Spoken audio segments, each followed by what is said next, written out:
Okay, moving right along. It is now officially time at the 2 hour and 26 minute mark to do the AMD build. We did the Intel build at the beginning of the stream. That was because the Intel build was simpler and didn't have a lot of variations to it. It is not because I was playing favorites, because I think the AMD build is mostly fine. What do you want me to say? It's 6 cores. So I'm going to pull up the pages. Junior is going to read what the item is and the price, and then we're going to say why it was included. Yep.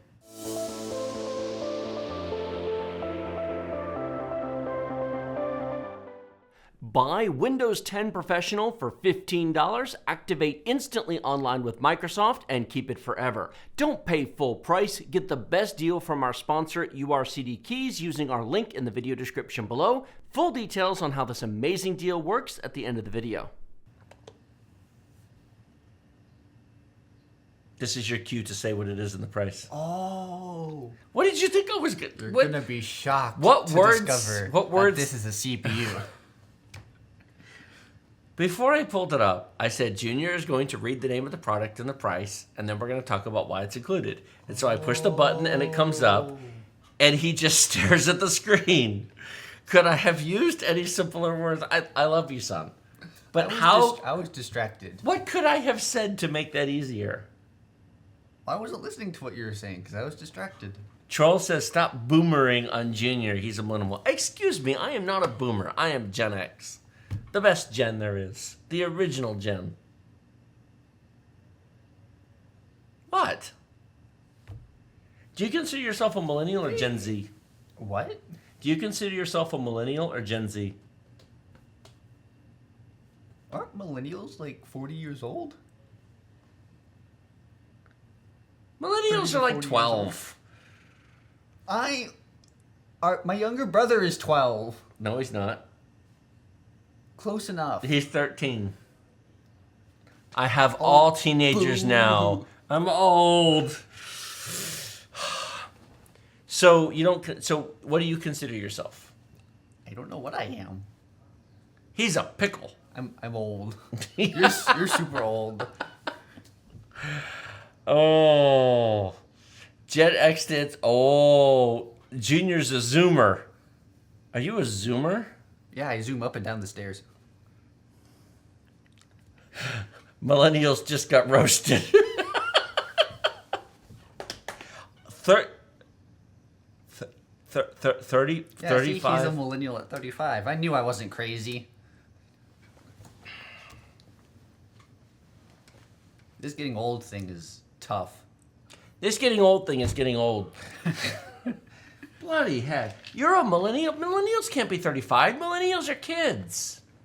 I remember when millennials were kids.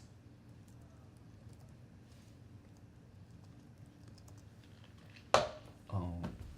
I'm... Gen Y or millennials were born between 1981 and 1994 to 6. They are currently between 25 and 40 years old. Ish. I don't agree with that answer because I don't like it. When does Gen Z begin? What's a Gen A? Gen Z is born between 1997 and 2012. So I'm Gen Z. I don't think of you that way. Gen Alpha is between 2010 and anyone up to the year 2024. The oldest members of Gen Alpha are 13. Your younger brother is Alpha? Apparently.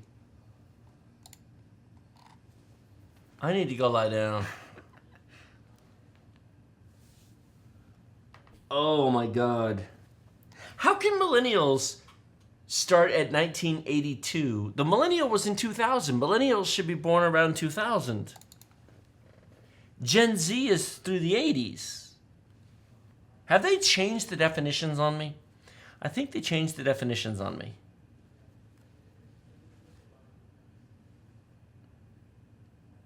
They moved the yardstick.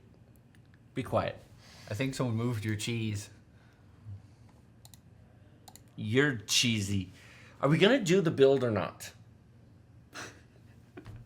We're all categorizable NPCs now. Oh my goodness. People who became adults around the millennium.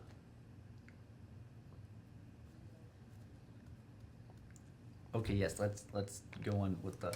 Go ahead. The Ryzen 5 7600, 6 cores, AM5. You get Starfield with purchase. Don't sound too excited. Was that...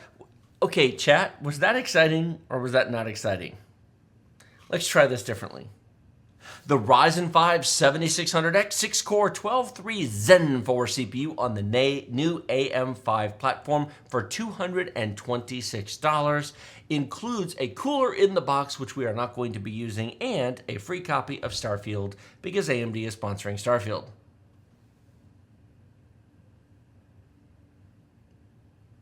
What? Did you not like that?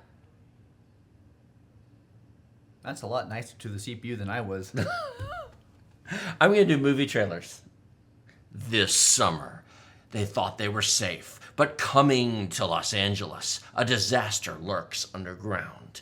Can the family survive the coming wave of violence will spread throughout the city?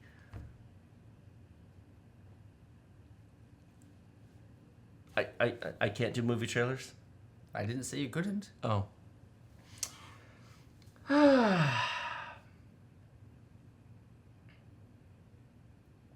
Gen X, the last good. Junior reads the same way I do.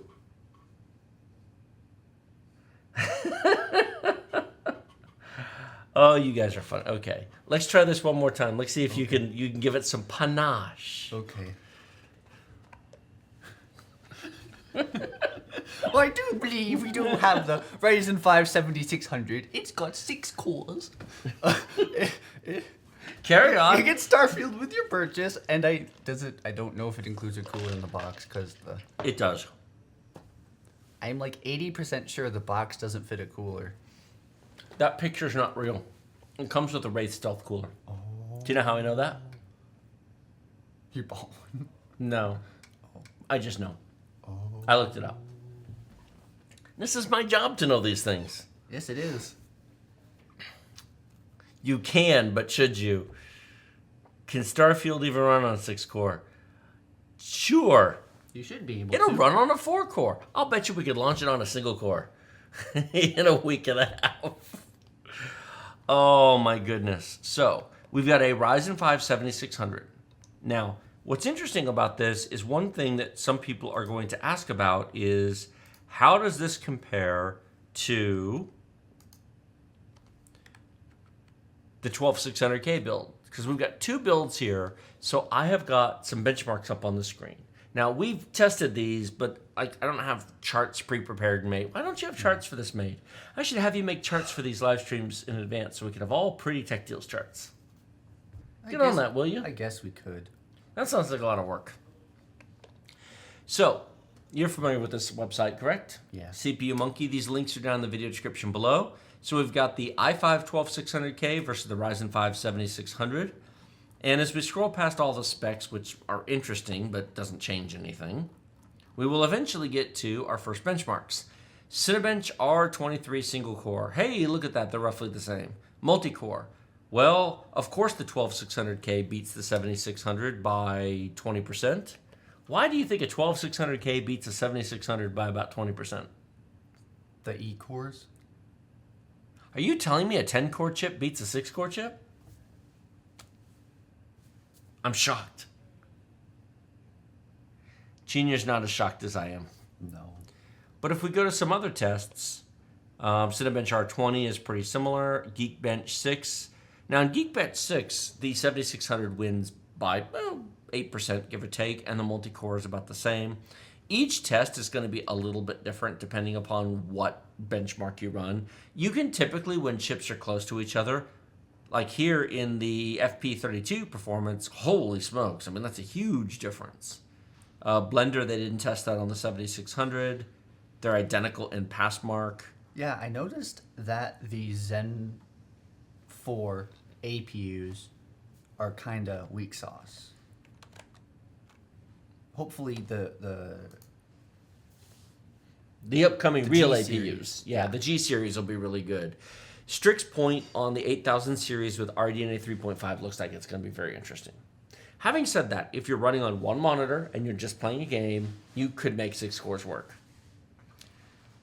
At least it has an upgrade path, sort of. Not really. Kind of. If you buy the right motherboard and the right cooler, and you buy the right RAM, and you buy the right storage, and you buy the right graphics card, and you buy the right case, and you buy the right power supply, and you buy the right monitors, then yes, the CPU does have an upgrade path. Say that louder for the chuckleheads in the back. If you buy more expensive everything on your computer, then your CPU has an upgrade path. Well, as we go through this, I want you to keep an upgrade path in mind. So when we get to motherboard and power supply, let me know what you think about the future upgradability of these parts are. Now, the Ryzen 5 7600 does come with a cooler, but you've seen the Wraith Stealths. They're pretty small. You could use the included cooler, but for $22, we're going to go with a much better cooler. The Deepcool Gamix AG400. Now, they claim 220 watts of dissipation. Yeah, right. That's a noisy fan. Not on a 4 heat pipe cooler. That's not going to happen. You need a 6 heat pipe cooler. But this is plenty for a 7600. Honestly, this would be enough for a 7700. It would not be enough for a Ryzen 9, an i9, and honestly, it really wouldn't be enough for an i7-13700K either. It really wouldn't be. You'd want a Mugen 5 or one of the 6 heat pipe coolers, or a 240 or 280 liquid cooler.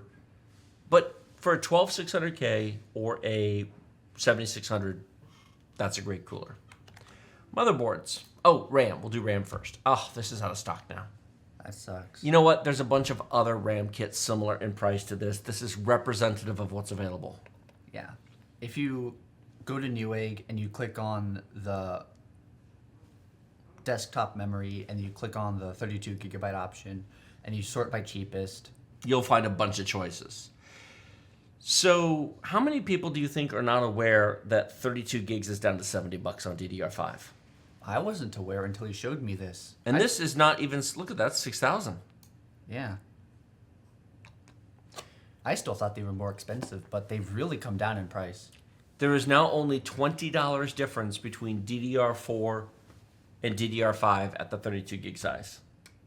Does that, really? Okay, $20 is $20, but does that really matter anymore? Because this used to be a lot. Yeah. Okay, so how much do you think you save if you go to 16 gigs of DDR4? That's a good question.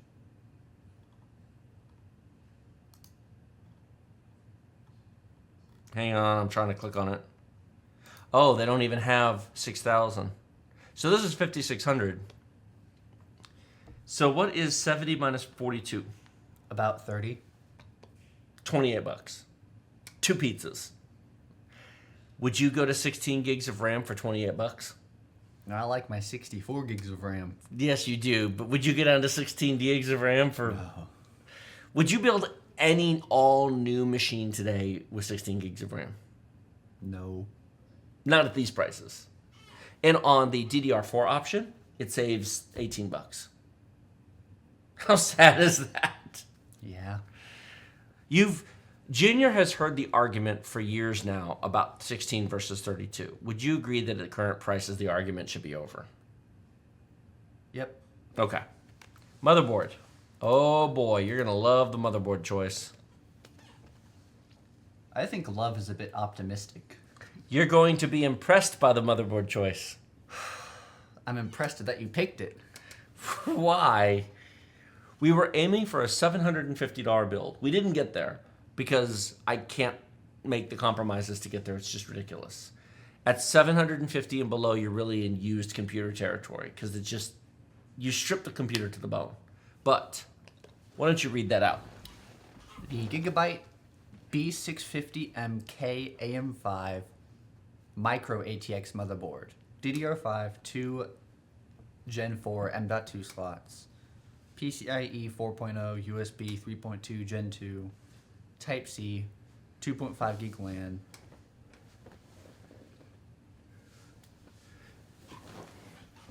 It's very exciting, isn't it? If we look closer at the motherboard,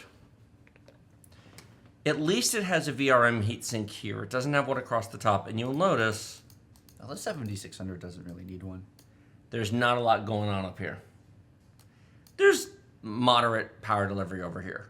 Now, can you physically install and boot any AM5 CPU on any AM5 board? Yes. Should you? No. Should you, in the future, upgrade to a Ryzen 9 7950X3D on this motherboard? No. No, that would be dumb. Yeah. How about a future Zen 5 or Zen 6 16-core 3D chip on this motherboard? Don't do that. No. If you actually tried to use it all, the VRMs will get really hot. You may very well clock speed throttle. PBO is not going to run very well. It's completely inappropriate for a future premium machine. You should buy a better motherboard. Now, we do have some alternatives linked down below, which we will talk about in a minute, if you want to spend a little bit more money and get a much nicer motherboard. Now, do I have a problem with this motherboard for a 7600? I really don't. I'm not thrilled about it, but I mean, we're going to the cheapest of the cheap. We're going to the bottom of the barrel. We're looking at somebody who, like, let's say somebody wants to play CSGO and get 400 frames per second. Okay, CSGO doesn't need 8 cores. CSGO doesn't need 16 cores. 6 cores of Zen 4 will do that very nicely. This motherboard will run CSGO at hundreds of frames per second without a problem. There is a market for that. It's not a huge one. Well, maybe it is huge. I don't know. League of Legends has a lot of players. It does have 2 M.2 slots. One is covered by this plate right here, and then one is open right here. Yeah. Interestingly enough, they don't have one above the video card, so be aware that if your video card is here, you're limited in the size of the SSD you can put here so it doesn't hit your video card. But, you know, like that big chunky Gen 5 drive wouldn't fit there. But the Gen 4 drive should fit. We've got some SATA ports here. We've got USB 3 front panel header. We've got a USB 3.1 Type-C front panel header. And not much else. The problem is when I look at the motherboard, all sorts of warning bells are just going off in my head. What kind? Why don't you share that with the audience? The lack of PCIe upgradability, the general exposed circuitry of the motherboard, and the fact that there's no I/O, built-in I/O shield, and there's like very little. You got 2 Gen 3 ports. You got 1 Type-C. You got these are for like webcams or keyboards, mice. Yeah, Gen 2. You got some video and a PS2 port. You got the cheapest, crappiest audio solution ever. But it's $120 and it'll work. Would you say that this is a limitation to the future upgradability of the AM5 platform if you go with something this cheap? It is. So despite the upgradability, if you're on the budget end of things, if you go premium Intel or AMD, it doesn't matter. They're both amazing. But if you go budget, the whole pitch is upgradability. Picture the entry-level boards back when Ryzen first launched. The El Cheapo $59 B350 motherboards with nothing on them versus like that Gigabyte X370 board or the Asus Crosser Hero 6 board I have. Those will take a Zen 3. Those have good, I mean, they're not great, but they're good enough power delivery and good enough whatever. What's chat saying?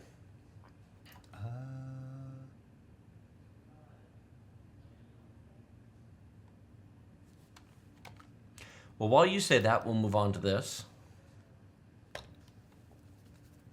The Silicon Power 2TB XS70 works with PlayStation 5, includes a heatsink, which is very important. Junior can tell you all about that, for $87. There are no alternative SSDs in either build today, and this is the drive for both machines. If you had to guess, how much cheaper do you think it is for a 1TB version of this drive? I don't know. I don't think it matters. Well, the cool thing is we can scroll down because they've got the prices right here. 1 terabyte with the cooler included for $59. What is the difference between 60 and 88? 18. Wait, no. $28.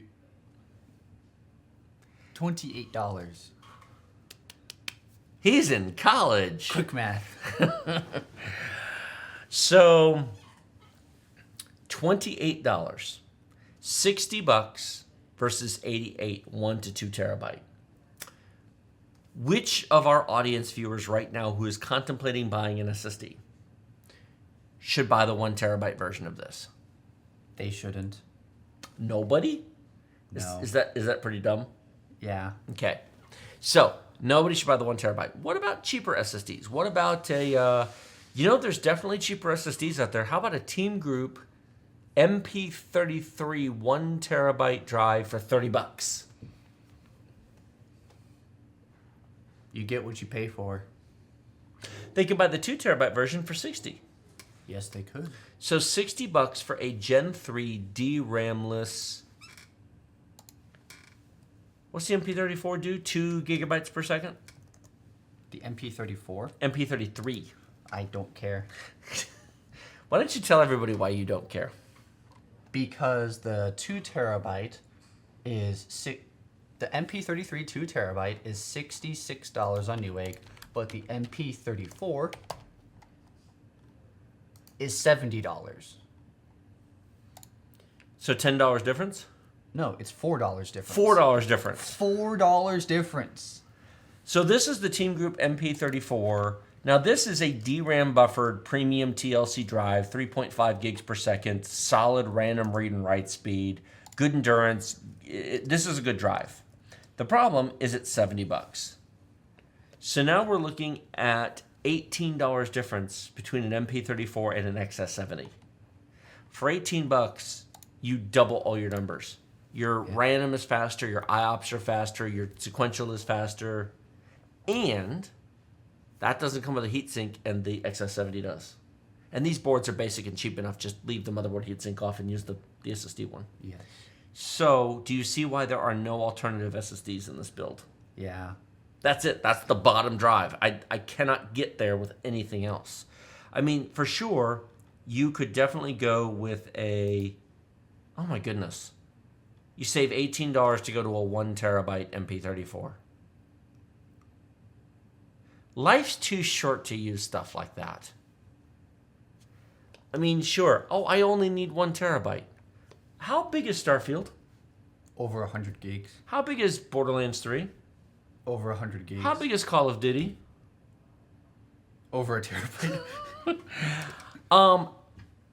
Can you name how many games are now over 100 gigs, or have you lost count? I've lost count. GTA 5 is over 100 Yeah. gigs. GTA 5, Borderlands 3, Assassin's Creed, the new one, Starfield, GTA 5,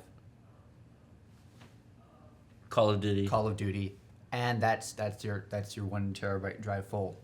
But that's not including all of the other programs you install on your SSD. Or the fact that you need to leave some free space on an SSD for... Do you want me to bring you food? Do you want to swap out and eat food? Are you hungry, not hungry? What are we having? Did you have it? Yeah, it's in the oven. I can bring it up. I can swap out. How do you want to do it? We're in the middle of the build. Even 2 terabytes is becoming... It's in the oven on low. So Give us a few minutes. Yeah, so basically with the SSDs... Yeah, Red Dead 2 and Baldur's Gate 3 are both over 100 gigs. 2 terabytes is becoming small these days. A 4 terabyte's not insane. No. It really isn't. Isn't that weird? Yeah. But thankfully, SSD prices have come down. Now, video cards. I posted a poll on Twitter, what video card should you build for a budget machine? And I gave 4 choices.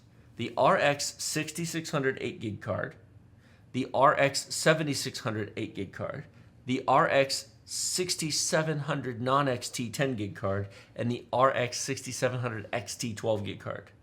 Like 90% of the votes, 85% of the votes, was for the 6700 XT. I was kind of surprised. I was thinking it would be more balanced. I was thinking, because the 6600 is $200. There's a $130 price difference between the 6700 XT and 6600. Not everybody playing at 1080p needs all that. I mean, especially if you're playing, older games, basic games. 1080p high detail, it's fine. But instead, we went with the middle of the road option. The XFX Speedster Swift 309 RX 6700. 10 gigs. Yeah, 10 gigs of VRAM and 160-bit GDDR. Isn't that weird? GDDR6. So you've benchmarked this card. Yes. Do you remember, you're not looking at the numbers, obviously, and you benchmarked it months ago. Do you remember how it placed in the lineup? Well, obviously, it's slower than a 6700 XT and faster than a 6600. If you had to guess, is it faster or slower than a 7600 8 gig card? It is faster, I'd say. It is, not by much. It is. The current price difference between a 7600 8 gig card and the 6700 10 gig card is $10. You're paying $10 to get maybe 5 or 10% more speed and 2 more gigs of VRAM. So, Yep. that's kind of the answer, isn't it? Okay. Now, you can go to a 6700 XT, and actually, if you have the money, but it's $50 more. If you have the money I would rather get a better motherboard than spend it on a graphics card. An extra $50 or so on the motherboard get you a nicer motherboard, one that you would actually want to use. And changing the motherboard is a big fat pain in the butt, and you generally don't do that without completely replacing your computer. So, and I have been in too many situations where we went with an El Cheapo Micro ATX board and we're stuck with it and we're all very sad because they suck. So, A year from now, you can buy a better video card. Yeah, that's actually a really good point. Obviously, it's their money. They can do whatever they want. sure. And maybe everybody has to go through that experience of using a cheap board. And people have different goals and needs than us, and maybe they don't care. But for $50 more, you can get a 6700 XT with 12 gigs. Of course, for $150 more, you can get a 6800 with 16 gigs. That's an alternative we'll cover here in a minute. Here's a fun question. $330 for a 6700 XT with 12 gigs, or $430 for a 6800 with 16 gigs. What's the better deal for the money? Probably the 6800. 16 gigs Yeah. and another level of performance, and a 256-bit memory bus instead of a 192. Longevity, will it last 25% longer? Cost about 25% more. Your future, you will thank yourself. And you get a for. premium card today. But of course, now we're going from a $270 card in the build to a $430. We're kind of breaking the budget. This is the challenge. Any one part, you can say, well, just spend an extra $50 on the board, spend an extra $50 on the video card, spend an extra $50. Pretty soon you have a $1,500 bill. Would you agree with the general advice? Build the nicest computer you can comfortably and reasonably afford, and then try to keep it as long as you can practically keep it, and then replace it outright. Yes. You don't have to agree with me just because I'm your father. That advice works if you've been consciously saving money for a future build and have set aside money where you're not stressing about the replacement cost of the computer. Because usually you shouldn't upgrade it, because the ability to go grab your old computer and plop it right next to your new one is quite nice. And the ability to swap parts is really nice if they don't work for whatever reason. I'm very proud of you. For cases are always interesting choices. $50 cases suck. $100 cases are nice. This is a tween choice. Antec AX high airflow mesh front panel, 420 millimeter ARGB fans, tempered glass side panels, up to 8 fans, and 360 millimeter radiator support. And there's a 10% off coupon, bringing it down to just over $70. Woo! Mesh front airflow. It will take a full-size ATX board, so either if you buy an ATX board now or you decide to upgrade in the future, you've got room. And 4 ARGB fans aren't free. I mean, that's half the cost of the case right there. True. You could put a decent-sized tower cooler here. And you've got enough room for a motherboard and whatever else you want to stick in there. Couple of 3.5-inch hard drive bays down here. Room for a decent-sized power supply. The room, more than anything else, is really nice to have. He's built in some small, cramped cases that are just blah at best, and you can't fit anything at worst. Somebody in chat just said junk noise fans. Well, yes, go buy a Corsair 5000D with 120 magnetic levitation fans, and then they won't be noisy junk fans, and it'll cost you $250. Fun fact. Really good fans cost money. Yeah. You can get Noctua fans, but they're like $20 a piece, so, you know. They used to be $20 a piece. Have you priced them recently? They're closer to $30 a piece now. Have a look. Well, last time I checked, they were $20. They aren't anymore. Noctua 120 millimeter Yeah. fans. 1,200 millimeters. Wow. What kind of case are you building? These ones say $25 for the NF. For the brown. Click on the black ones.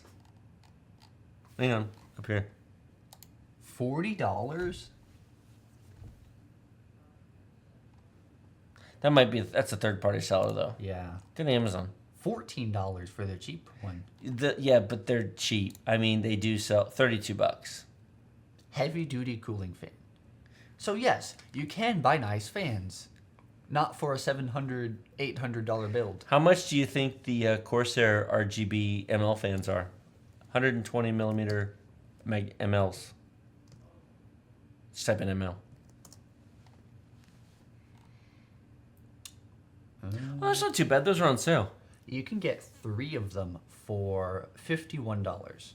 That's not bad. Those are really good fans. So, coming back to this case, you've got 2 SSD mounts for 2.5-inch SSDs, motherboard, CPU, GPU. I mean, for anybody expecting perfection, you could put a liquid cooler in there, you could put fans in the roof, a liquid cooler in the roof. But again, I would remind you, hard drives and SSDs mounted on the bottom power supply. This is a $70 case with 4 ARGB fans. It is reasonably priced. We're trying to build a machine for under $1,000. So, Noctua and ML fans are not in this budget. Yeah. I can accept the fact that they might be noisy and they might not be the best fans because we're on a budget.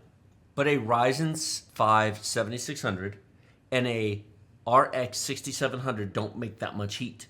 You can turn the fans down in the motherboard to quiet mode and it's going to be fine. Yeah. You don't have to, this is not a 13900K. Plus the RGB looks pretty nice. Looks pretty and is nice. Power supply. I want your thoughts on this. Thermaltake Smart Series, 700 watts. SLI Crossfire ready. Continuous power. That dates it right there when it says SLI and Crossfire ready. ATX 12 volt. EPS 12 volt. Haswell ready. Certified active PFC power supply. Don't read all that. This is a 700-watt power supply that was designed when Haswell was originally new. This is a 10-year-old design. It is not an 80-plus gold. It is not an 80-plus bronze. It is an 80-plus white. Oh. Not modular. But here's the kicker. It's 700 watts, and it's from a brand that's been around for a while. Thermaltake is not new. They've made this stuff for a very long time. It's not fancy. It's not pretty. But we are trying to build a $750-ish machine. 900 really. You cannot buy a 1,000-watt 80-plus gold and fit in this budget. No. Now you can buy and we'll cover it in a minute, an alternative part, an 850-watt 80-plus gold for $100. We'll cover that in a minute. But there's nothing wrong with this power supply. It's just a little dated, a little less efficient. It's not modular. Its fan's probably not ultra silent. So, budget machine. Hey, if you're going with a $120 B650 motherboard, what you looking for? Power supplies. I've got them already in the list. They're down below. We're going to look at them in a minute. Well, I'm trying to look for them, but they're all over $100. Like Power supplies have gotten expensive. Do you know how hard I had to look to find this thing for $50? Yeah, power supplies have gotten expensive, and I'm sad because they used to be cheap. I didn't. When we started this YouTube channel back in 2016, I was doing budget builds with used Dell Optiplexes with a power supply swap. We were putting 500-watt EVGA power supplies in for $25 to get the PCI Express power connectors for video cards. That was a different time. Those are gone. The fact that this is $50 is actually a pretty decent price, considering it's enough wattage for anything you would put onto this motherboard. I mean, because you're never going to put a 7950X, you're never going to put a 4090 in here. So it's enough. Yeah. Now,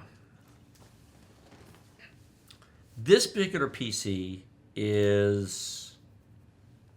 where is it? This particular PC, it's all linked down below, $914. We did not get to the $750 mark, and we missed it by almost $200. Yeah. Here's the question. If you are going to subtract... if you're going to subtract...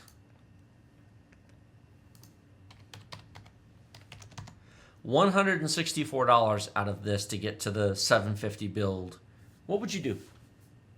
What would you change? Actually, I should do this and put us on here, Spoomsies. What would you change to take 164 out of there? There's not much you can do with the motherboard, but in fairness, there are A620 motherboards that can be had for as little as $80. So you could save $40 by going down to an A620 with 2 RAM slots and not much else. But you could, and it'll run. Would you make that change? No. Okay. Would you save $28 by going to 16 gigs of RAM? I'm thinking. Okay. Pull up the number again.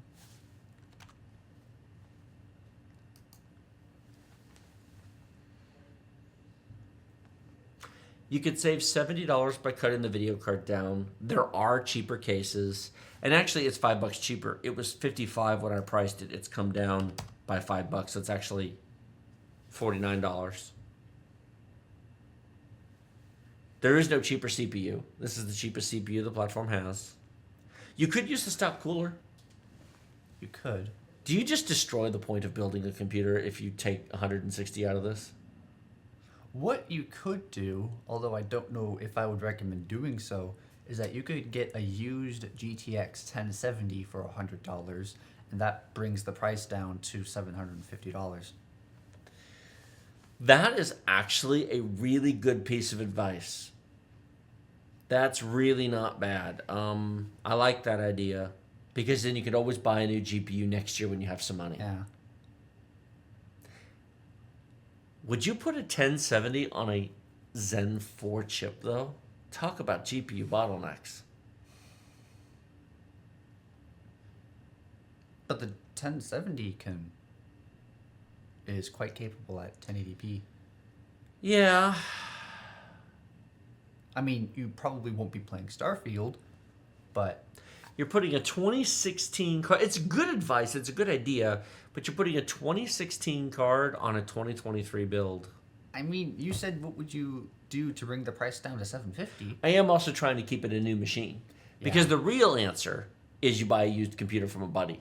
You go on to Craigslist or OfferUp and you buy a Ryzen 7 2700X with 16 gigs of RAM, a 1 terabyte SSD, a 500 watt power supply, and a GTX 1660 Super for $400, and you just enjoy it for what it is. If you have to go to Craigslist to get a computer,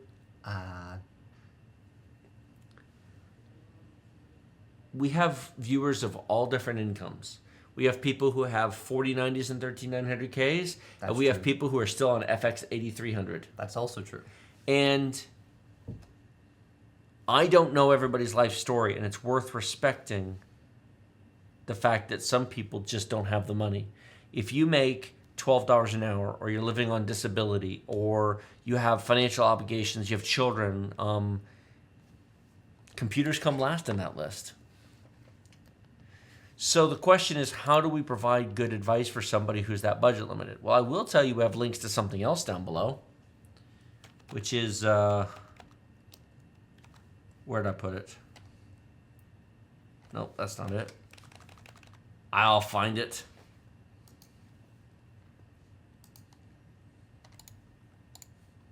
Hang on, let me pull these two up. Chrome's doing its memory saving thing again. If you've only got $500 and you want to play video games, what's this? A console. Is there any computer you can buy or build that will compete with a PlayStation 5 for $500? No. And of course, if you don't like Sony for whatever reason,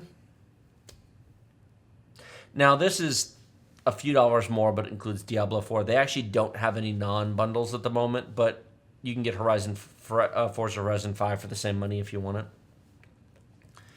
So, You would have to go with the stock cooler, get 16 gigs of DDR5, go with the A630 motherboard, get a 1 terabyte crappy Gen 3 drive, go with the 6600 8 gig, go with a cheaper case, and then you get to $750. So after all of that, and then it's not worth the metal to build it. or the silicon. Then the whole thing is just junk. Even for budget builders, you just, why bother? You save $150 and you end up with half the computer. Okay, the CPU is still the same, but yeah. Well, with PlayStation 5, Flynn just said no games. $10 a month gets you PlayStation 5 Plus and gets you hundreds of games. There are tons of back catalog. It includes streaming of PS 1, 2, and 3 games through their service. It includes a ton of PS4 and PS5 games. There's new games added every month and discounts in the store. It's $110. It's $120 a year or $10 a month for PlayStation 5 Plus.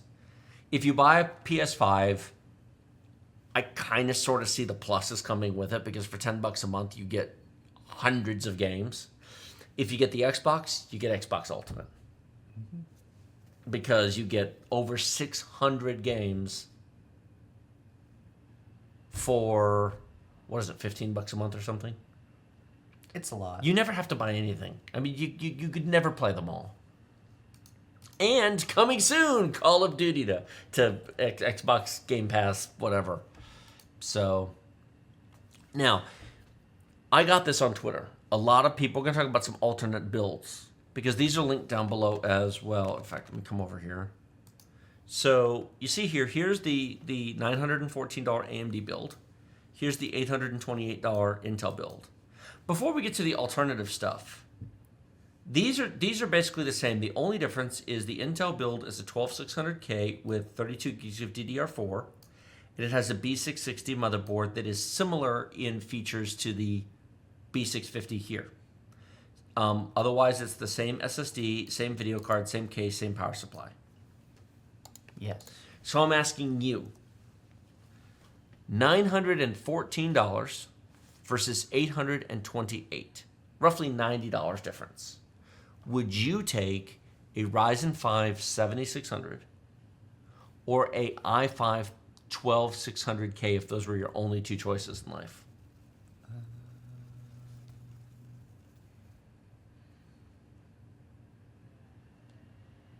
There's no right or wrong answer. It's whatever your preference is. I think I take the 12600K. Okay. Why? I would too, but why?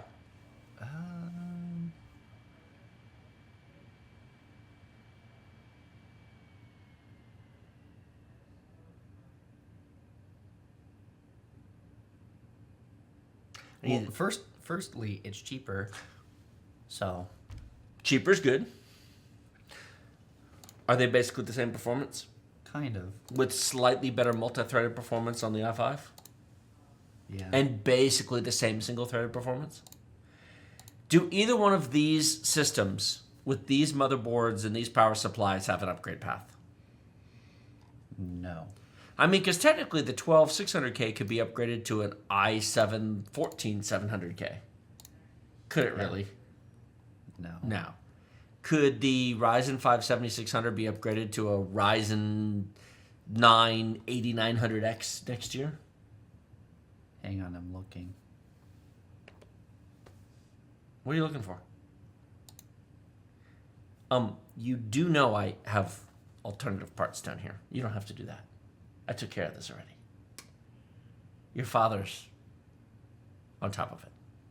He's looking up different parts to find different motherboards and options, which I'm glad you're doing. I appreciate, but you should do that before the live stream and put it in the video description. Yes, you should. So, in terms of alternative parts, let's go to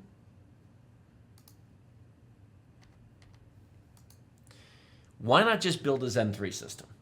Many people have said, and over on Twitter and in the community thread that I made about the CPU, look, AM5 just doesn't fit within this budget. Build an AM4 system and you're there. Okay, let's look at that. A Ryzen 7 5700X is $15 off this price right now with a promo code, which makes it $185. That is cheaper than the Ryzen 5 7600. We can put it on a $99 B550 Gaming Gen 3 motherboard. This is a recent refresh, updated board from MSI, so good. It fully supports everything out of the box, no problem, no muss, no fuss. And it's even a full-size ATX board with enough power delivery for a 5700X. There's no upgrade path here. You're putting a 5700X in, you're done with it. It's got... Does it have... It has one M.2 slot. It's $99. What do you expect? But it's got a bunch of 1X slots on it, I suppose. It's not a... And then you can put in 32 gigs of DDR4 and Bob's your uncle. Mm-hmm. How much money does that save? $40. No, total. Oh. $98. I did the math for everybody. But if you want to save $98, buy the Intel system.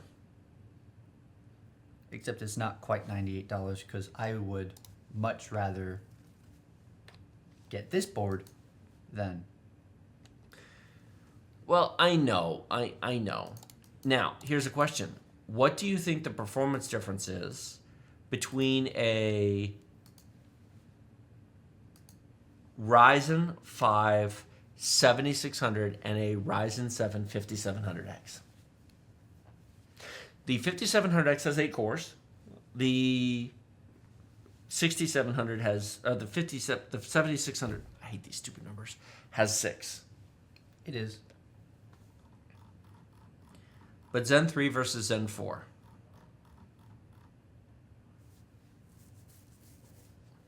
Would you be surprised that the 7600 beats it across the board?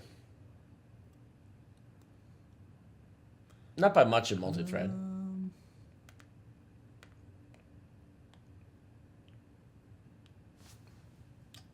You have a quizzical look on your face.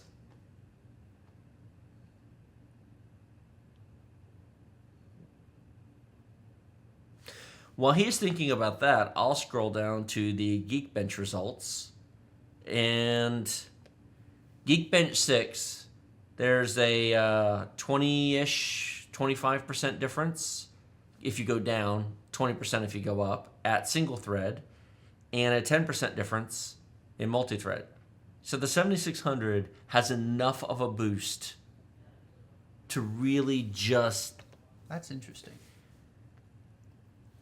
The 5700X, I 100% recommend the 5700X for upgraders who have an existing AM4 board.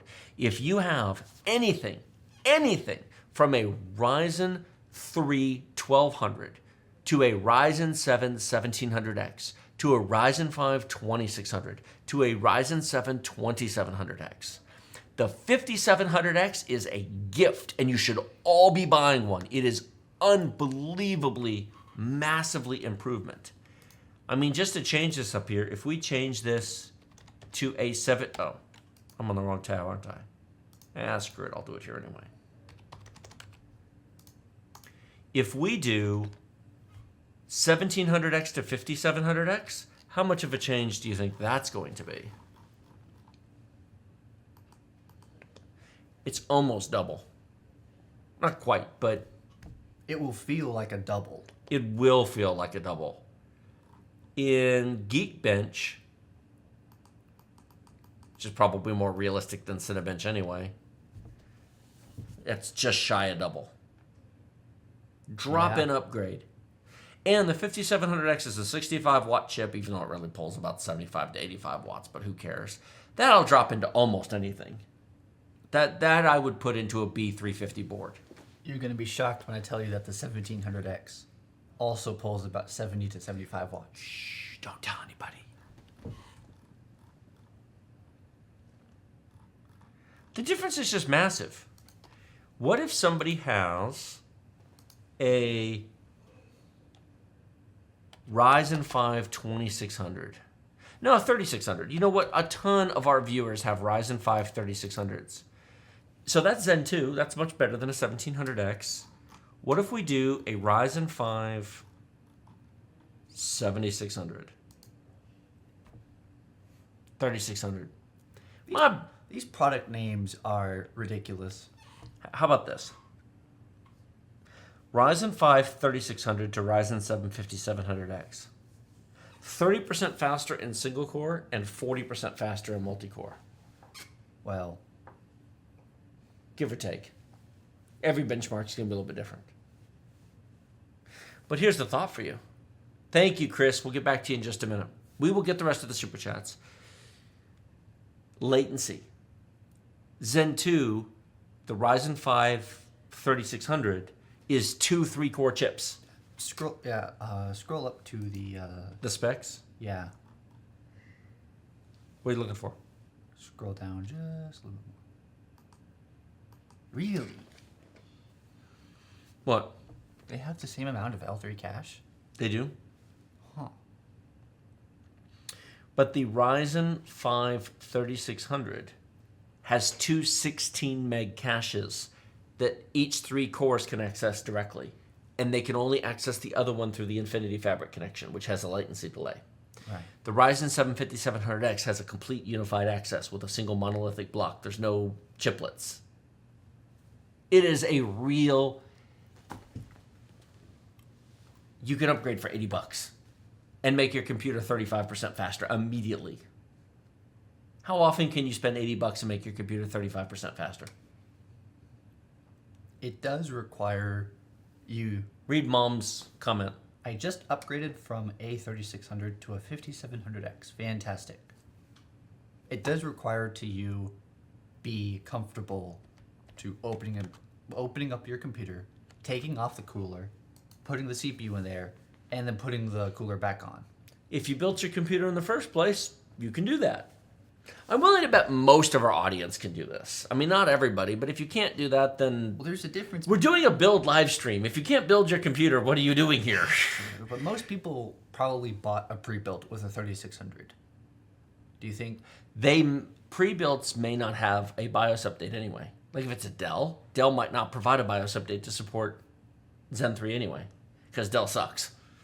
Don't buy a Dell. Dude, you're getting screwed with a Dell.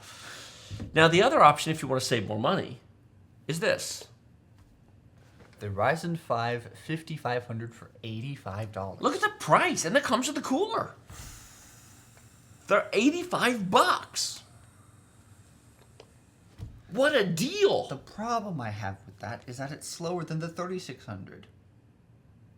It is? Yeah, when I benchmarked it, it was. I'm the one. He's telling me, are you sure? When I benchmarked the dang CPUs. Goodness. Oh, I love you.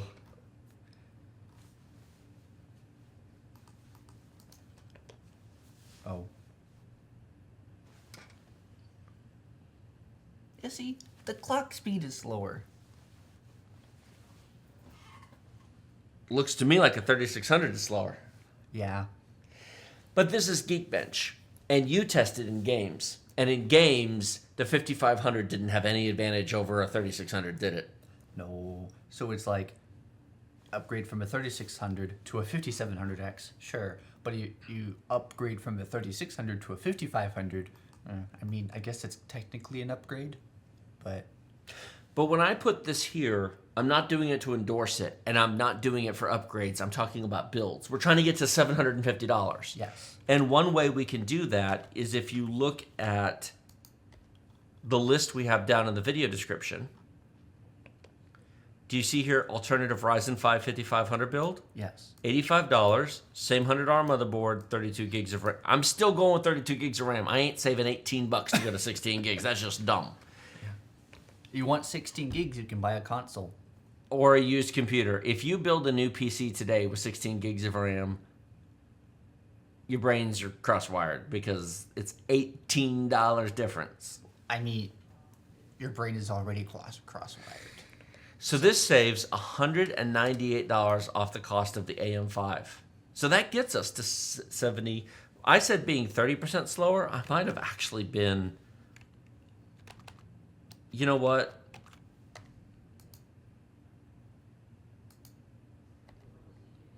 Here we go. 7600 versus 5500. Yep. Both 6-core 12-thread chips. A lot of differences on RAM, but whatever. 5 nanometer, 7 nanometer. Ooh, excuse me. I guess knees did. That's about 30% slower in single bench. It's 25% going up. It's 30% if you do the math going down. What's Geekbench?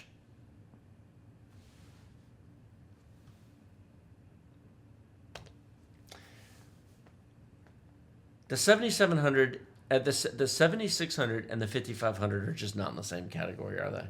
No. So you can save $200 by cutting it down there, but you've just built something different. Why not just buy a used 3600 for $400? The 7600 is almost a full gigahertz faster than the 5500. And new technology, and faster RAM, and modern instructions. So I am not putting these alternative builds in here because I'm endorsing them. I'm actually putting them in here to point out why you shouldn't do them. You should probably... But if you insist, please use our links. We appreciate the affiliate money. And then, when you have to upgrade sooner, use them again to buy more stuff. Don't actually do that. I'm being sarcastic. But, you know, why do people want to spend money constantly? I had somebody ask me on Twitter the other day, I am not making this up. They said, Tech, I have a Ryzen 9 5900X. Should I upgrade to the Ryzen 7 5800X 3D to improve my games? Don't do that. But I shouldn't need to tell you to do that. He saw a benchmark. I get that all the time. Talk about spending money. I would hazard a guess that people who like to spend money on stuff like this can't afford to buy better stuff at once because they're spending money, because they're in a habit of money go in, less money comes in than the money they're spending. So they're living paycheck to paycheck. They're living hand to mouth. They don't save up the money to just buy one nice machine at once and then keep it for a while. yes. Because they don't have buckets of money saved up, because they don't have 6 months of emergency reserves, which is most Americans. Yeah. Frankly, it's most people in the world. I know that when I talk about having emergency reserves and savings and funds, that could be off-putting to people who aren't in that position. Look, I spent most of my life not in that position. How much money did I use to be comfortable spending constantly? A lot. But You know I what? got 5% cash back. Do you know how much I saved buying this? You know what that leads to? Being poor. I'm sorry, did I steal your thunder? Tell me, Junior, what does it lead to? It leads to you being in this situation where you're stressed about money and don't have the kind of resources to buy a nice computer because there are bigger things in your life that you need to worry about. Papa Dios wants to tell you, if you don't have money in the bank, you should not be buying entertainment toys. You need 6 months of emergency funds in the bank. Your credit card should be paid off. I have gotten so many comments from people who said, do you think the current discounts on XYZ will continue? I won't be able to buy until my next paycheck. And it's like a RX 7900 XTX for $1,000. And it's on sale for like $925 on Prime Day. And they go, well, do you think this will last past Prime Day because I don't get paid until Friday next week? People who have to wait until their next paycheck to buy a 7900 XTX should not be buying 7900 XTXs. That's why they're broke.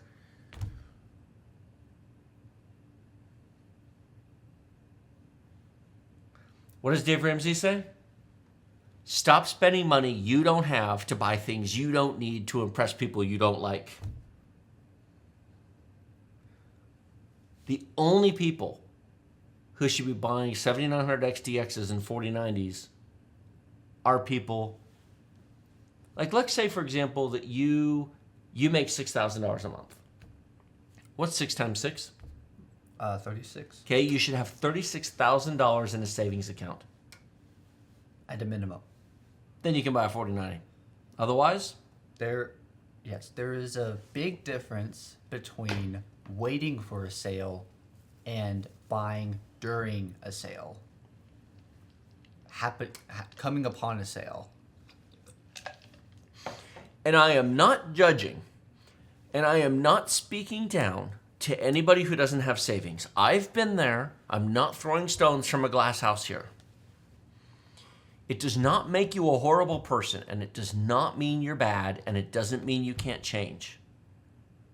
Most people at some point in their life, unless they were born with a silver spoon in their mouth or they got a small loan of $1 million from their dad to start a real estate business, most people have been poor at some point in their life. It's not a character flaw. It's just it's a situation that you need to work yourself out of. Living 10 to 15% beneath your means and building up savings and a fund means that when you come across a deal, you can snatch it up. It means you set aside $50 to $100 a month for your future gaming PC. So when you're ready to build a $2,000 or $3,000 computer every 3 to 4 years, you can go, yeah, my last computer's about 4 years old. It's time to build one. I've got $2,500 sitting in my savings account, and it's all allocated to a PC. What's the best PC I can build for $2,500? And then you go buy it guilt-free, and you can enjoy the heck out of it. And maybe it isn't $2,500 for everybody. Maybe somebody watching goes, man, I can only save $20 a month towards a PC. Okay. What's $20 a month times 48 months? $1,000, $960. Which is what we're talking about here. So you build the best computer you can for $1,000 every 4 years, and you work on improving your life so that you can increase the savings, and then you can buy a nicer PC every 4 years. Which is why I said earlier that the buy your computer every 2 to 4 years and don't worry about it only works if you've planned for that event. But if someone just happens upon the stream and asks, I need computer. Just as a side note, if I had an older but nice PC and I was tight on money, I did a bunch of benchmarking on the i7 4790K from 2014. That is 9 years ago. Now I put a 2080 Ti in there, but we have another video card that is very close to the 2080 Ti in terms of performance, and that is the RX 6700 XT. $330. 12 gigs of VRAM, 1440p on most games except for the newest stuff on a 4790K, so long as you are not multitasking, running multiple monitors, trying to live stream or do content creation, is remarkably functional. You don't have to buy a new PC. No. Use what you've got. And a 4790K kicks the ever-loving crap out of an FX 8300. And anybody who bought an FX 8300 in 2014, my condolences, that was a mistake. But it's amazing how functional that really is. Please save your money and have an emergency fund. Your future self will thank you. All right. End of lecture. Let's talk about the alternative parts. This is what? The 7600 gaming overclocked 8 gig graphics card. In fact, there's one here for $255 if you're okay to deal with a mail-in rebate. Yuck, mail-in rebates. Some people are more likely at this level of hardware. Yeah, but you wait 6 months, they don't send it to you, you try to follow up. That's fine. But this is $10 or $15 more, $10 or $15 less than the 6700 10 gig card. So skip this. This, on the other hand,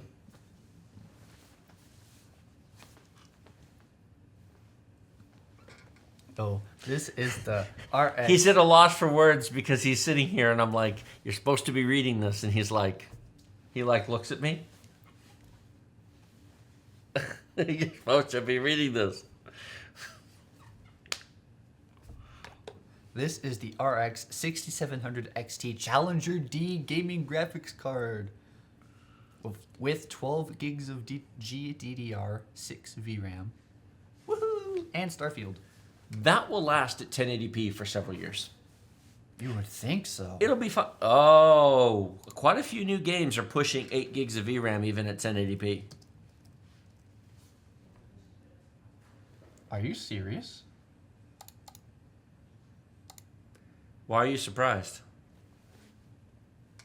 What do you think it requires? Yeah, see, Starfield requires a 7600 for 1080p. Well, but that's just to run it. I mean, come on. You always need to go a little bit above those specifications. Yeah, which is what that is for. For a smooth Starfield experience on PC, players will need a 6800 XT or an RTX 2080.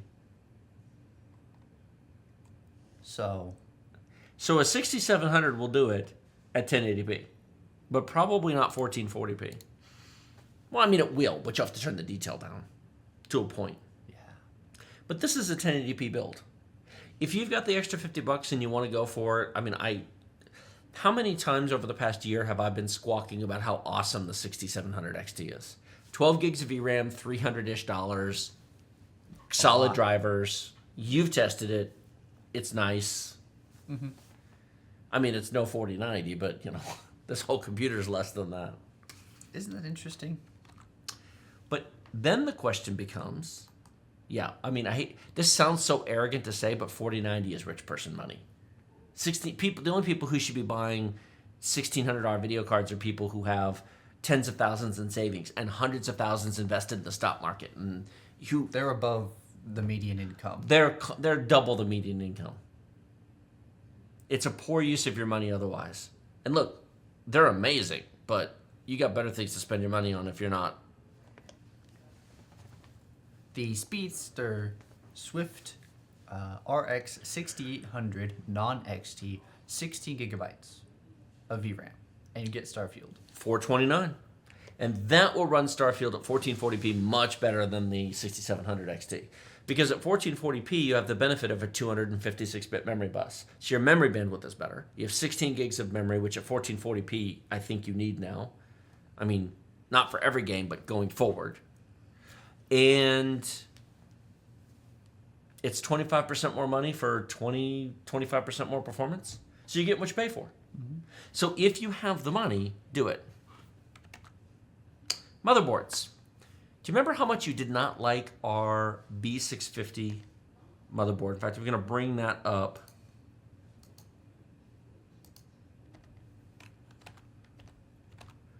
So this is the motherboard that is in the build for this live stream. 120 bucks, gigabyte, B650MK, ultra cheap, everything. Yep. And this is the board that is a better choice. It still only has 2 M.2 slots, but yeah, but other than that, it's pretty. It has better power delivery. No Gen 5. It's a B650. What are you expecting it to have? The Intel motherboards are so much better and they're cheaper. Well, what do you want me to do about that? I don't know. So you see this? You see this? Do you notice the difference? Yeah. This one doesn't even have a second X16 slot down here. Yeah, there's only a single 1X slot. Power delivery is better. It's not tons better, but it is better. And it's got a fixed I/O shield with much better ports. And BIOS flashback. Yay! That's nice. $170. So you're looking at... Remember earlier you said you'd rather spend the extra $50 on a better motherboard versus a better video card? Yes. Now, I'm willing to bet that most of our viewers would not. If we did a poll and the choice was cheap motherboard and 6700 XT versus nicer motherboard and 6700 non-XT, most of our viewers would say nicer video card. But you disagree. Yes. All right? There's no right or wrong answer. Everybody has to make their own choice. You can spend your money how you want. They can spend their money how they want. And we're all happy. Choices are a beautiful thing. Yep.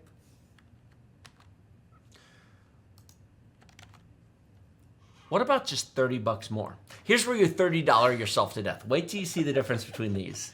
So if you're like, okay, the $120 board is crap. I want a better board. So you want this board. It's $170, but it's still a B650M. It's still limited. I want something better. For $30 more, you get a full-size ATX board and an X670. Woohoo! Plus Wi-Fi. That has Wi-Fi. Does? Oh, yes, I see. I missed that part. And this has Looks like 3 M.2 slots. has 3 M.2 slots instead of 2. You can And it has cooling on the upper VRMs. Yes, it does. Better cooling overall. And a better port arrangement. Yes. It doesn't have a fixed I/O shield, but it is a better port arrangement. It's got better ports. So we went from 120 to 170 to 200. Fun fact, if we go to 250, we'll get an even better board. We can go to $1,300 for a motherboard. The Godlike from MSI. That's not worth the money, by the way. It was a joke. Here's a fun question if we ask chat. Which AM5 board would you buy? $120 ultra cheap B650M, $170 mid-range B650M, $200 mid-range X670 ATX, or results. Let's see what the audience has to say. We'll see what you guys all think about that in just a second. Moving on to Intel. Now we have an $89. In fact, let me go back to it here. Intel.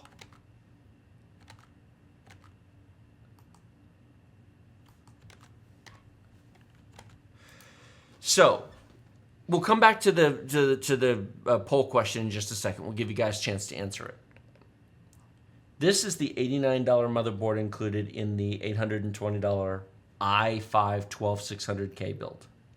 You can see it's lovely, right? It exists. It's a board. It'll boot the computer. What more do you want? It's got 4 RAM slots, 2 M.2... Wait. Looks like just one. No, 2. It's got 1 down on the bottom. Oh, yes. 1 down on the... So it's got 2 M.2 slots. And it even has VRM cooling on the top. Holy smokes. Will wonders never cease. For $30 more, you can have a Z board. Yes, you can I'm not have a Z saying board. I'm not saying it's the fanciest Z board, but you can overclock, and a 12600K will overclock 300 or 400 megahertz without even trying hard. But then you might have issues with the El Cheapo cooler we went with. Yeah. While I have not personally tried it specifically with this CPU and that cooler, my gut and experience tell me that 300 or 400 megahertz on just the P cores on the $22 cooler doesn't scare me. The 12th gen wasn't massively clocked to begin with. It's the 13th gen that's already kind of pre-overclocked. A 12600K giving a couple, and I'm not talking about 500 or 1,000 megahertz more. I'm talking about a couple hundred megahertz more. You could boost it up a bit, and I think it'd be okay.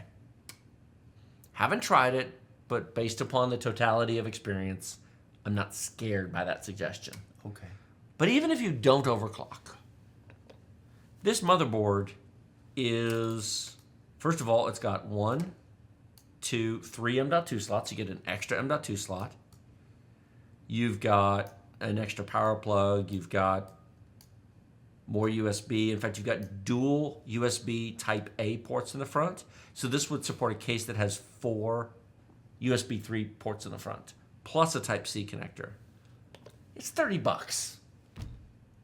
Yes. I would spend the $30. Except then I would spend the $20 for, You mean for that? Yeah. I have one of those down there too. Don't worry. This is me you're talking to. So once you've decided to spend $30 more to go to 120, we might as well go to 150, right? Look, I smile when I say that, but it is insidious. An extra $30 on this part, $30 on that part, $30 on that part, and pretty soon you're building a $1,500 machine. Which you probably should do, because you get so much more for your money. So this is the $120 board. ASRock Extreme Z690, $30 more. But That's nice. That's a nicer motherboard. that is a much nicer board. Still 3 M.2 slots. Wait, That I'm not worried about. does this have 4? 13-phase power delivery. At PCI Express 5. Yeah, you never know. 2.5 gig LAN. ALC 1220 audio, 7.1. That is way better audio than on the cheap boards. Does it have one?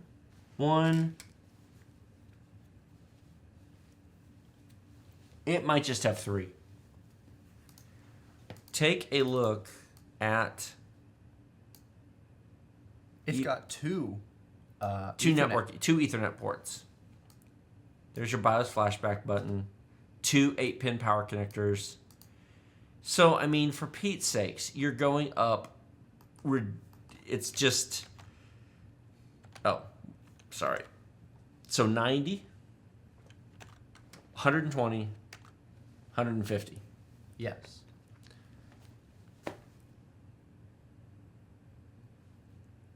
I would buy the Extreme for 150. Well, yes. I would too. I'd buy the Extreme for 150 even if I was getting like an i5 12400 just because it's such a nice board. Yeah, it's like you can just breathe a sigh of relief knowing that your motherboard is... A trip of our family to Chick-fil-A or Chipotle costs more than the difference between these boards. It's ridiculous. Food's expensive. Isn't it? That's why nobody can afford computers. They all have to eat. Yeah, there's a lot of truth to that. Why don't you read out the poll results? Which AM5 board would you buy? $200 for the mid-range X670 ATX board. 61% of you chose that. The $170 mid-range B650M. 19% of you chose that. 10% of you wanted the results. And 8% of you said they would get the $120 ultra cheap B650M. I'm so proud of our audience. Of course, we've cultivated an audience that appreciates taking one little step up. But again, one little step times 5 parts, a better power supply, a better case, better... It's exhausting. Should I say something that some people will not like to hear?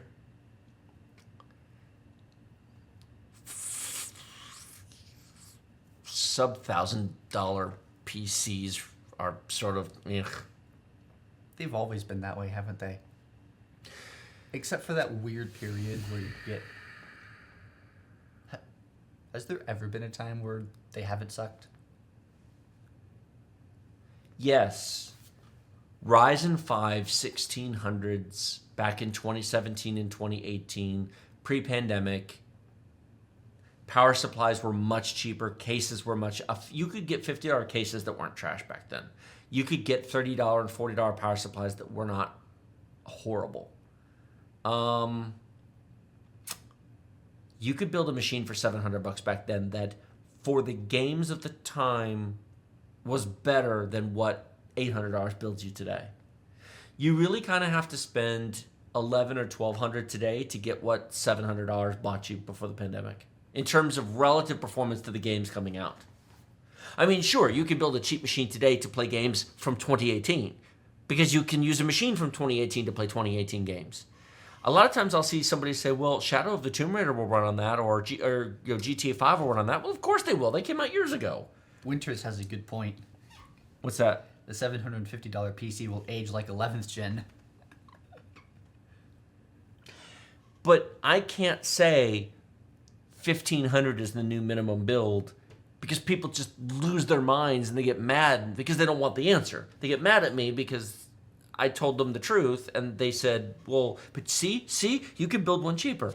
Yeah, I can, but bloody heck. Why? Use a 3-year-old machine. I'm sorry. I'm an honest guy. Cases. There's a $70 case in this build. Mm-hmm. It has RGB in it. This case I'm about to show does not have RGB. Which one do you think I would use? Oh. Neither one. What? The Corsair 4000D Airflow. Black steel, plastic, tempered glass. This is the best-selling case on Newegg and the second or third best-selling case on Amazon for a reason. These are super easy to build in.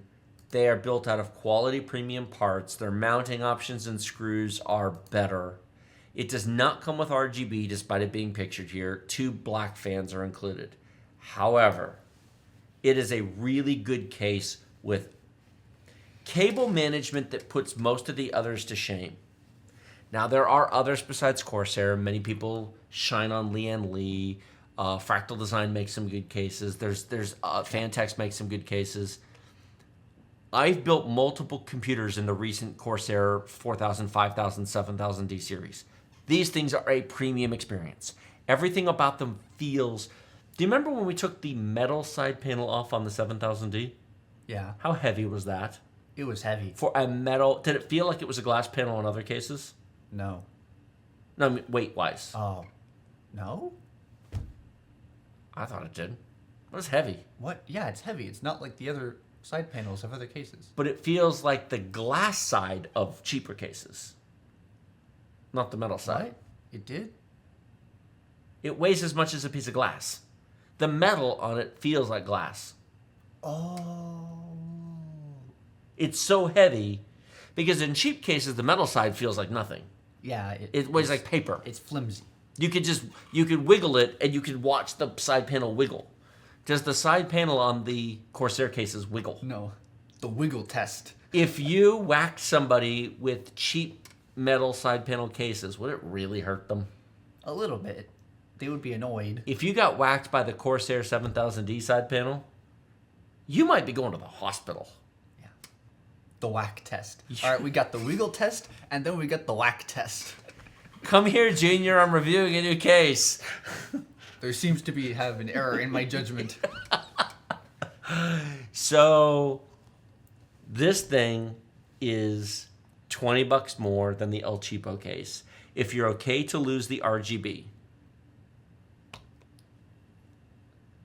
And $50 buys 3 of the Corsair 120 millimeter ML fans, the magnetic levitation fans. They are super quiet, they're really nice fans. They just cost a freaking stupid amount of money. So then you're at 140. See, you can have anything you want in the world if you have enough money. It's pay to win. Life is pay to win. So we have in the build, let me come over to the power supply. So this is the power supply in the build. $50, 700 watts, 80 plus white, non-modular, and it is so old that it says Haswell ready on the description. Almost 10 years ago. Or for twice the money, The Cooler Master MWE Gold 850 V2 fully modular, 850 watts, 80 plus gold, quiet fan, high temperature resilience, plus a 5-year warranty. another $50. It's the story of our life.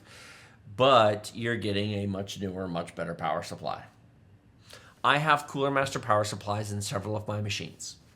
They're still there. They still work. I would buy this without worry.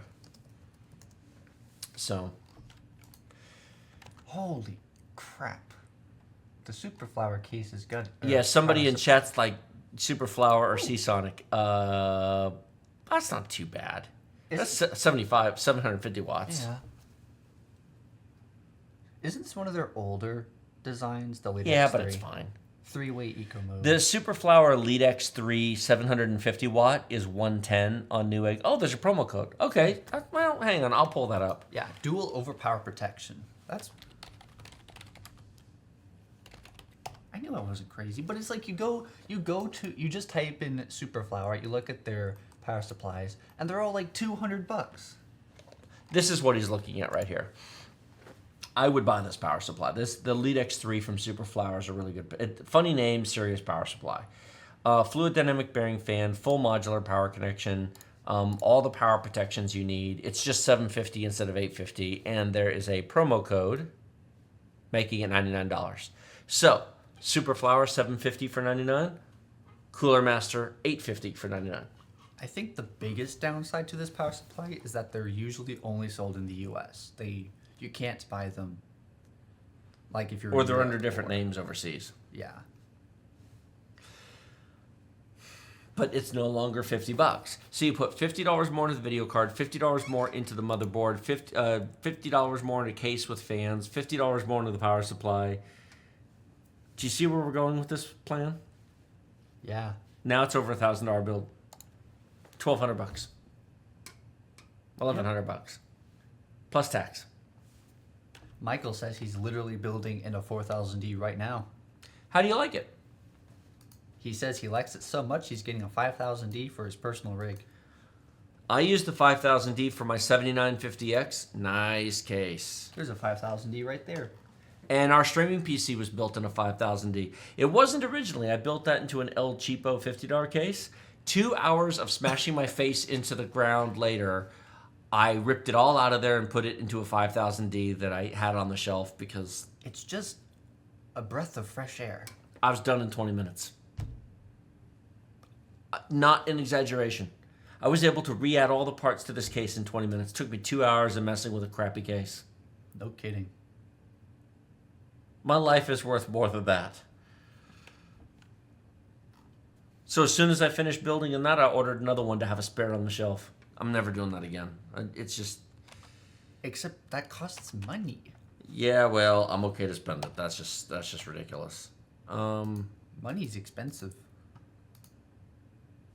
Well... Do you have more to say, or do we gonna do super chats? We're going to do Super Chats. I'm just cleaning out my tab mess. You don't have enough Chrome tabs open. You should open up more. This laptop has 32 gigs. It's okay. How much RAM does your laptop have? 1 billion. Oh. You only have 16? I'm going to have to speak with your father. That's awful. I know. I can't believe you would do something like this. I feel terrible. I feel just awful. We are way behind on Super Chats. That's an understatement.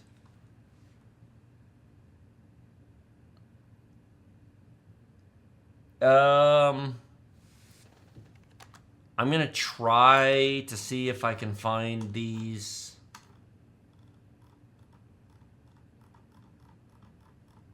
I may not be able to. Give me a second. I'm just scrolling.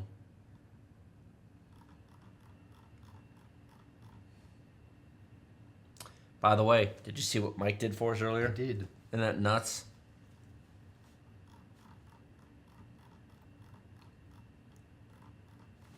And we got a new platinum member, which I'm really appreciative of. Oh, no, that kicked it. Is it going to scroll all the way back? What's the latest one? No, chat. Okay, so we're not going to be able to put all these up on screen.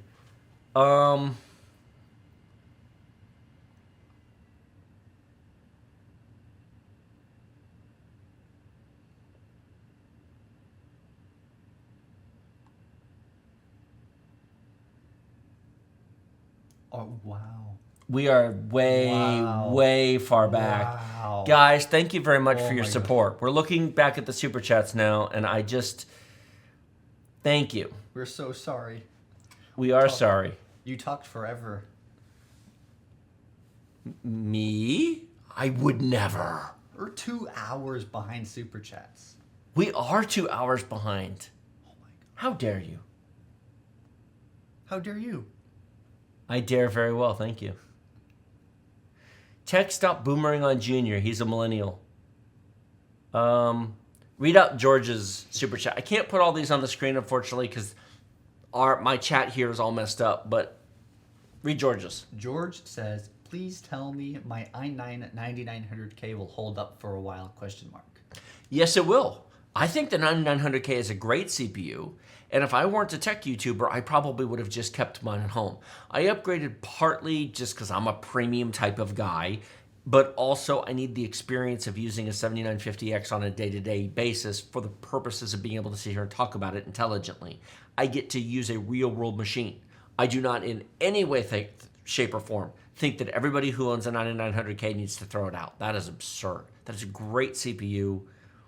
Most people with one can absolutely keep it. Now, if you want to play the latest and greatest games at 4K ultra detail with a 4090, yes, you need to upgrade. But that's a small piece of the market. The average person with a 3070 or a 2080 Ti or a 6800 XT or a 4070 does not need to replace a 9900K. Next one. What 4 terabyte SSD? Hang on. Be sure to read out his name because we want to acknowledge by name the people who are generous enough to share their money with us, because the members and the super chats are a big reason of why we're doing these live streams, because financially the ad revenue is... Yeah. So thank you. So thank you, Winters, for the question. What 4 terabyte SSD do you recommend for a Steam library? What's your first answer to that? I have 2 answers. Okay.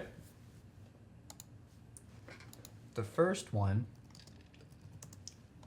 Just say them out loud. You can't show them on that screen anyway. I'm looking... is the Silicon Power MP34. It's a nice Gen 3... The Silicon Power? Oh, sorry. Are you okay over there, buddy? I think my brain's fried. The Team Group MP34 is a nice Gen 3 drive, DRAM, lots of SLC cache, great for games.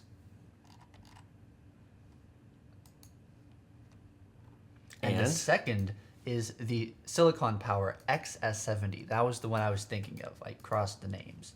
That one is slightly more expensive, but it's a Gen 4 SSD and competes with the 980 Pro, the 990 Pro, the SN850X. So either $160 for an MP34 or $210 for an XS70. Those are the two drives I'd personally be buying today, and they're both great. The MP34 does not have a heatsink and doesn't really require one. The XS70 does come with a rather large heatsink, and that is necessary if you want to have the coolest temperatures. Next. That's about it. Yep, that's it. Chris Doherty says, Part 1. I have a 5950X with an EVGA 3080 Ti on a Crosshair 8, 64 gigs of RAM, and a 5800X 3D. Same specs with the EVGA 3070 displaying on a Dell 43-inch 4K 60Hz monitor. I'm assuming the question is going to be in part 2. It's right below it. Chris says, I've moved the 3080 Ti to the 5800X 3D, preparing for Starfield. He really only plays Minecraft and Fallout 4. I bought a tough 4090 in November of last year and haven't even opened it yet. Will it be overkill to put it in the 5950X? Yes, a 4090 needs a 13900K or a 7950X 3D. Even at 4K, it'll bottleneck on a 5950X. It really will. Even at 4K, you may see 20+% bottlenecks. I mean, you absolutely can put a 4090 on a 5950X. You remember Spider-Man Remastered? Yeah. 20% bottleneck on a 5950X. Well, I mean, you could put it on a 5950X. There's no problem with that. It's a great CPU, but there's a lot of performance that will be wasted on the 4090 because I maintain that if you have 4090 money, you have the money to be on the current platform. Yes. Now, the idea of a CPU bottlenecking at 4K didn't used to be the case. That's a new concept. So for people saying, "What? No, I've heard many times that's not the case." Yeah, you heard in the past tense. The 4090 has changed this equation. New games with 4K textures and 4K polygons and details has changed this equation. It didn't used to be true. So if you've got a 4090, just suck it up, be on the new thing. Somebody on Twitter today actually said, we had the same conversation. What he actually said on Twitter, hang on, let me find it. Juan said he put a 4090 on a 5900X and the bottleneck took him by surprise. Yeah, people don't think so, and it's the 4090 is a beast. It is next level. You've got AMD cards, you've got the lower end cards, you got 30 series, you got a 4070, and that's all fine. And then off here, all by itself, living in its own world, in a league of its own, is the 4090. It really is that fast. It's nearly, not quite, but it is nearly double the performance of a 3090. And it's the only 40 card that does that. At the further down you go, the less of a difference it makes all the way to get down to the 4060. And sometimes the 4060 is slower than a 3060, which is just sad. Read this. I tell you one thing, I just finished my new 13900K build and moved my 4090 over from my 5950X to this chip. You were right. Even the 5950X is bottlenecked at 4K. Putting this PC on my 65-inch OLED, my eyes are melting. Laughing face. He later then asked me if he upgrades to a 5090 next year, do I think he'll be fine? To which my response was, no. You'll need the 15900K Arrow Lake to step up because the 5090 is supposed to have a 512-bit memory bus. Yeah. GDDR7. And probably another 70 to 80% faster than a 4090. With 8 gigs of VRAM. And it might, probably 32 gigs of VRAM and probably $2,000. $2,000?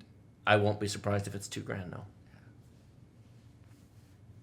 But imagine a card that is triple the performance of a 3090. That'll be a sight to see. 4K 144 hertz, there you go. But you'll need, not only will you need a 15900K, you'll probably then want the 16900K and then the 17900K. And then when the 6090 comes out, you'll need the Beast Lake chip. This is a change in how this has all worked over the past 10 years. People got used to just boring changes year after year after year, and I get it. From 2nd gen to 4th gen to 6th gen to 8th gen, Intel was boring and it didn't really matter. But now it does. Mm-hmm.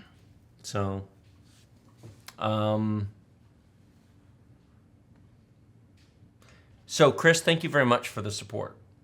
Yeah. And Mom comes in.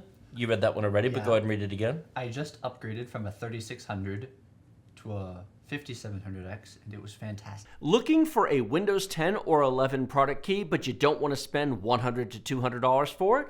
Our sponsor, URCD Keys, provides discounted Windows keys at amazing prices. $15 for Windows 10 Professional, $21 for Windows 11 Professional, and just $60 for Microsoft Office 2021 Professional Plus. These product keys are the real deal. They activate directly with Microsoft Online, link to your Microsoft account, and they work forever. For Windows, you simply go to Settings, Update and Security, Activation, click Change Product Key, paste the key provided by URCD Keys, and in seconds, you're activated with Microsoft. For Office, go to setup.office.com, sign in with your Microsoft account, paste the product key provided by URCD Keys, and then download Office 2021 Pro Plus directly from Microsoft. Remember to use the discount code TD20 to save 25% off the already deeply discounted prices and support our channel at the same time.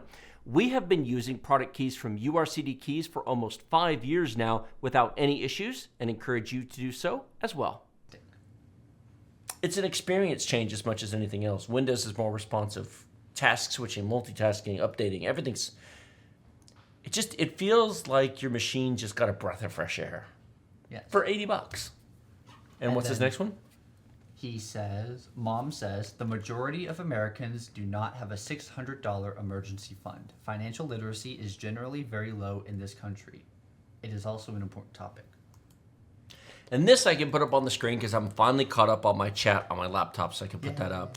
The majority of Americans do not have a $600 emergency fund. And Papa Deals has something to say. If you don't have a $600 emergency fund, you should not be building or buying any computers. You should not. You have a bigger problem in your life than what your gaming computer is. You don't have time or energy to do that. What you should be doing is building up savings. Start with a couple $100. You know Dave Ramsey's baby steps? What's his first baby step? Get a $1,000 emergency fund. And the reason for that is it's not that a $1,000 emergency fund is the end-all be-all savior. It was never meant to be. It's a goal that is relatively reachable that doesn't take years to get to. People, whenever you say you need 6 months of savings in the bank, the average person hears that and goes, how the heck am I supposed to do that? I don't have 2 cents to rub together. You know, let's say somebody makes $20 an hour. $20 an hour is $40,000 a year. $40,000 a year is about $3,500 a month. So a 6 months emergency savings is $20,000. If you're living paycheck to paycheck and you tell somebody, how come you don't have $20,000 in the bank? They're like, dude, because I'm broke and I barely get by. And do you know what rent and food costs? And who are you to tell me I should have $20,000? I understand that. It's difficult when you don't know what you don't know about how to save your money properly. And it's very difficult when your expenses and your income barely are keeping up to say, well, why don't you just live 20% underneath your income? What's wrong with you? Because rent and food cost money and I can't control that. And I need a car to drive to work and I can't control what gas costs and I have health insurance to pay. What do you expect? So I don't say these things with an intent to insult anybody. I don't say these things arrogantly or with a lack of respect to the fact that people who are legitimately struggling to get by cannot just go, well, let me just pull a rabbit out of my hat and fix it. I understand that.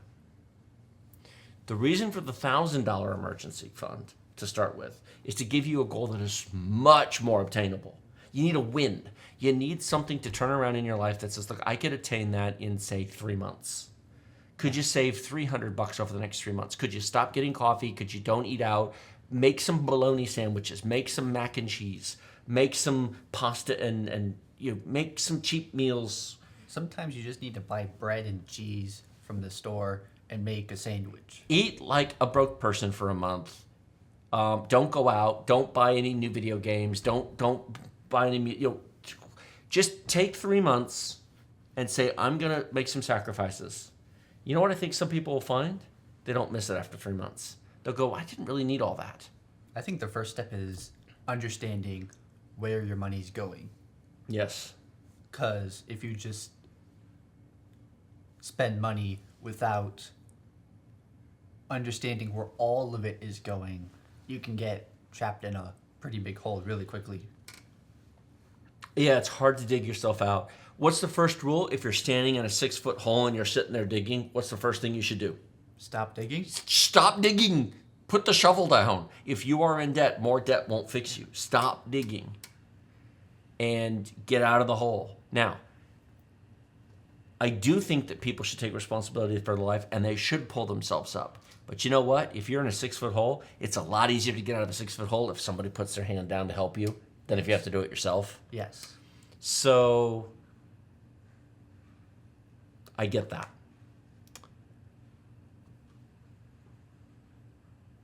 And this is what drives me nuts about people who want to finance a 4090. If you don't have the cash to buy one. It's funny because... Yeah, I saw that. He's probably joking. Yeah.